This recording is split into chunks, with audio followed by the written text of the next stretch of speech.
శ్రీ కనకదుర్గ జ్యోతిష్యాలయం మీకు ఎటువంటి సమస్యలకైనా ఫోన్ ద్వారానే పరిష్కరించబడును.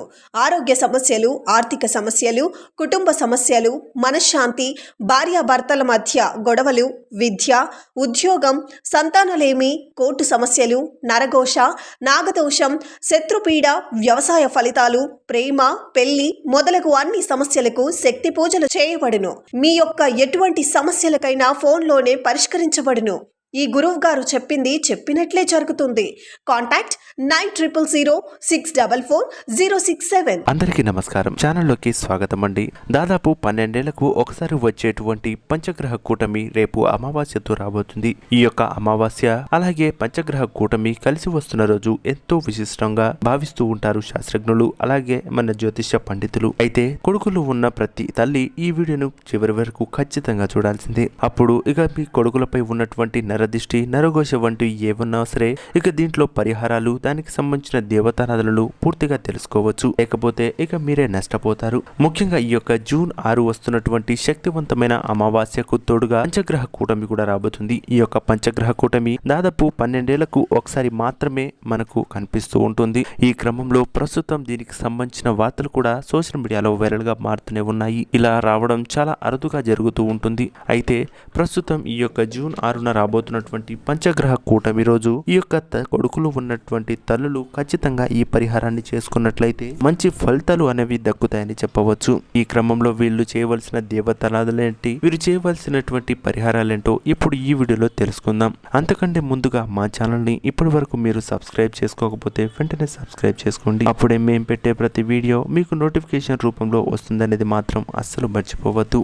అంతేకాదు ఇక జూన్ 6న వస్తున్నటువంటి ఈ యొక్క శక్తివంతమైనటువంటి అమావాస్య ఎంతో విశిష్ట శక్తులు కలిగినటువంటి ఒక రోజుగా చెప్పవచ్చు. కొడుకులు ఉన్న తల్లి ఈ చిన్న పరిహారం చేసుకున్నట్లయితే వారికి ఉన్న జన్మల దరిద్రాలన్నీ తొలగిపోయి అష్టైశ్వర్యాలు కలగడం ఖాయంగా చెప్పవచ్చు. కొంతమంది పిల్లలు ఇక సరిగ్గా ఎదగలేకపోవడం, లేదు అంటే కొంతమంది ఇక వాళ్ళ యొక్క చదువుపై ఇంట్రెస్ట్ చూపించలేకపోయడం, ఇంకా చెప్పిన మాట వినకపోవడం, ఎదురు చెప్పడం లాంటివి ఏమున్నా సరే ఈ యొక్క చిన్న పరిహారంతో మీకు అన్ని పాజిటివ్గా మారిపోతాయని చెప్పవచ్చు. అంతేకాదు మీ యొక్క అష్టైశ్వర్యాలు కలుగుతాయని ఇక వాళ్ళకి చెప్పవచ్చు.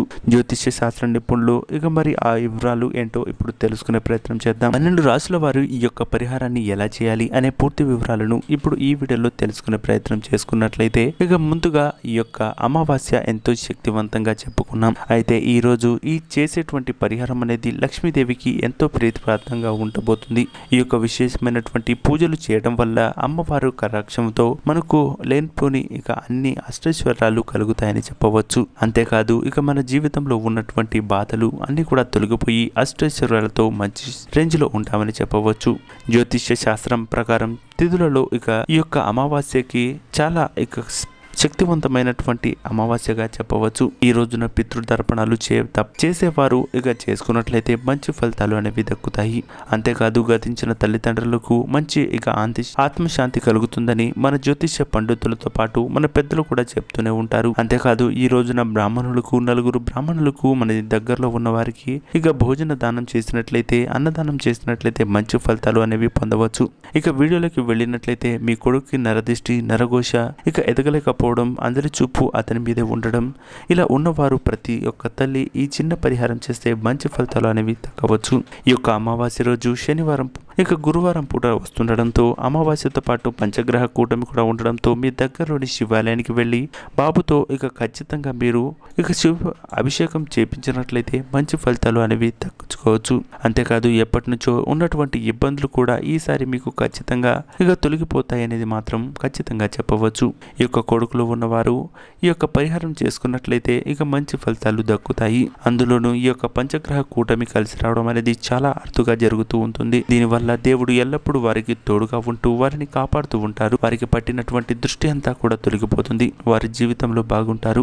అంతేకాదు మీ కొడుకులు ఉన్నంత స్థాయికి ఇక చేరుకుంటారు. మీ కొడుకుని చిన్నవారైనా పెద్దవారైనా సరే ఈ యొక్క పరిహారం అనేది ఖచ్చితంగా చేసుకున్నట్లయితే మంచి ఇక డబ్బు, అలాగే ఇక పేరు ప్రఖ్యాతలు, ఇప్పటి వరకు ఉన్న ఇంట్లో ఉన్నటువంటి చికాకులు అన్ని కూడా తొలగిపోయే అవకాశం ఖచ్చితంగా ఉంది. ఇక విషయానికి వచ్చేస్తే ఈ యొక్క పరిహారం ఎలా చేయాలి అంటే ఇక మీ పిల్లలకి చాలా వరకు నరదిష్టి నరకోశ ఉన్నట్లయితే ఈ పరిహారాన్ని చేసే ముందు ఖచ్చితంగా మీరు తెలుసుకోవాల్సి ఉంటుంది. వాళ్ళకి ఏమైనా అనిపిస్తుందా, లేదు అంటే బాగానే ఉన్నారా, వాళ్ళ యొక్క స్థితిగతులను బట్టి ఈ యొక్క పరిహారాలు అనేవి ఉంటాయని మాత్రం చెప్పవచ్చు. ఈ యొక్క అమావాస్య సాయంత్రం పూట సూర్యాస్తమయం తర్వాత 6 గంటల తర్వాత దాటిన తర్వాత మీ పిల్లలకి కోడిగుడ్డుతో దిష్టి చేయండి. కోడిగుడ్డుతో దిష్టి తీస్తే కనుక పిల్లలపై ఉన్నటువంటి నరదిష్టి అంతా కూడా ఇక ఒక్కసారిగా తొలగిపోతుంది. ఎలా తీయాలి అంటే చక్కగా మీ పిల్లల్ని ఒక చోట కూర్చోబెట్టి ఆ తర్వాత కోడిగుడ్డుతో 11 సార్లు అపసవ్య దిశలో అంటే యాంటీ క్లాక్ వైజ్ సార్లు తిప్పండి. ఇలా దిష్టి తీసేటప్పుడు ఇరుగు దిష్టి పొరుగు దిష్టి అందరి దిష్టి పోవాలి అంటూ చెప్పుకుంటూ చేయండి. అలాగే ఉప్పు కూడా నెగిటివ్ ఎనర్జీ తీసేయడంలో అలాగే లక్ష్మీదేవికి ఎంతో ప్రీతిపాయంగా ఉంటుంది. ఈ యొక్క ఉప్పుతో సైతం మీరు అమావాస్య 6 తర్వాత నుంచి ఈ యొక్క పరిహారాన్ని చేసినట్లయితే మంచి ఫలితాలు అనేవి దక్కుతాయని చెప్పవచ్చు. మీ పిల్లలపై ఉన్నటువంటి నరదిష్టి నరకోశ అన్నీ కూడా ఇక ఎనర్జీ తొలగిపోతాయి. మీ ఇంట్లో ఉన్నటువంటి ప్రతి నెగిటివ్ ఎనర్జీ తొలగిపోయి చిన్న చిన్న చికాకులు అన్నీ కూడా తొలగిపోయే అవకాశం ఉంది. కాబట్టి మీ పిల్లలతో ఖచ్చితంగా ఈ యొక్క పరిహారాలను చేసుకున్నట్లయితే అత్యద్భుతమైనటువంటి ఫలితాలు పొందవచ్చు. చూశారు కదా ఫ్రెండ్స్, ఇక పిల్లలు ఉన్నటువంటి ప్రతి ఒక్క తల్లి ఈ యొక్క పరిహారాన్ని చేసుకున్నట్లయితే మంచి ఫలితాలు అనేవి దక్కుతాయి. ముందుగా ఈ నరదిష్టి నరఘోషం అనేవి ఎలా పట్టొచ్చు అంటే పిల్లలు ఉండి ఒక్కసారిగా బయటికి వెళ్ళి వచ్చేసరికి వాంతులు చేసుకోవడం, ఇంకా లేనిపోని చికాకులు, ఒక్కసారిగా జలుబు దగ్గు, లేదు అంటే ఇక అనారోగ్య సమస్యలు, అలాగే ఇబ్బంది పడడం, ఇక చదువు అప్పటికే బాగున్నప్పటికీ ఇబ్బందులు పడడం, అప్పటి వరకు యాక్టివ్ గా ఉండి నెగిటివ్ థాట్స్ లోకి వెళ్ళిపోవడం, ఒంటరిగా కూర్చోవడం, దిగాలుగా ఉండడం, ఇలాంటివి నరదిష్టి నరఘోషకు ఇక సంకేతాలుగా చెప్పవచ్చు. ముఖ్యంగా ఈ యొక్క సంకేతాలు తీసేటప్పుడు ఖచ్చితంగా మీరు ఇలా అనిపిస్తే ఒక బౌల్ తీసుకొని అంటే ఒక ప్లేట్ తీసుకున్నట్లయితే ఆ ప్లేట్లో కుంకుమ నీళ్లు వేసి ఎర్రగా ఉండేటట్టు చూసుకొని ఆ తర్వాత దాంట్లో ఇక ఉప్పు నీటిని అంటే మీ యొక్క ఏదైతే ఉందో నెయ్యితో ఒక దీపాన్ని వెలిగించి ఆ దీపంతో వాళ్ళకి ఎవరైతే ఇక మీ పిల్లలు ఉన్నారో వారికి మీరు ఖచ్చితంగా దిష్టి తీసేయండి. అప్పుడు మీకు ఉన్నటువంటి అన్ని నెగిటివ్ థాట్స్తో పాటు ఇక అన్ని చికాకులు కూడా వెళ్ళిపోతాయి.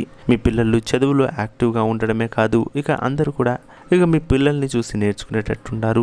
అంతేకాదు ప్రస్తుతం ఈ యొక్క పరిహారం చేసేటప్పుడు ఇక మీరు ఖచ్చితంగా ఈ యొక్క పరిహారం అయిపోయిన వెంటనే ఆ యొక్క ఎర్రని నీటిని తీసుకొని వెళ్ళి ఇక ఆ గుడ్డు అలాగే ఈ యొక్క నీటిని ఒక పచ్చని చెట్టు కింద కానీ లేదు అంటే 3 రోడ్ల కూడలి వద్ద కానీ వేసినట్లయితే మంచి ఫలితాలు దక్కుతాయి. తర్వాత మీరు ఇంటికి వచ్చి కాళ్ళు కొడుక్కొని ఇక శుభ్రంగా స్నానం చేసి తల స్నానం చేసి పిల్లలకు కూడా స్నానం చేయించిన తర్వాత ఇక మీ పనులు మీరు చేసుకోవచ్చు. ఇంకా దేవుడికి దీపారాధన చేసేసి మీ పనులు మీరు చేసుకుంటే మంచి శుభ ఫలితాలు అనేవి దక్కుతాయి. చూశారు కదా ఫ్రెండ్స్, రేపు వచ్చేటువంటి అమావాస్యతో కూడుకున్నటువంటి పంచగ్రహ కూటమికి ఈ యొక్క కుంభరాశి అలాగే ఏ రాశి వారికి అయినా సరే ఎలా ఉండబోతుంది, వారు చేయవలసినటువంటి ఇక పరిహారాలేంటో చూశారు కదా. ఈ వీడియో మీకు నచ్చినట్లయితే లైక్ చేసి షేర్ చేసి సబ్స్క్రైబ్ చేయడం మాత్రం మర్చిపోవద్దు. శుభమస్తు. నమస్కారం.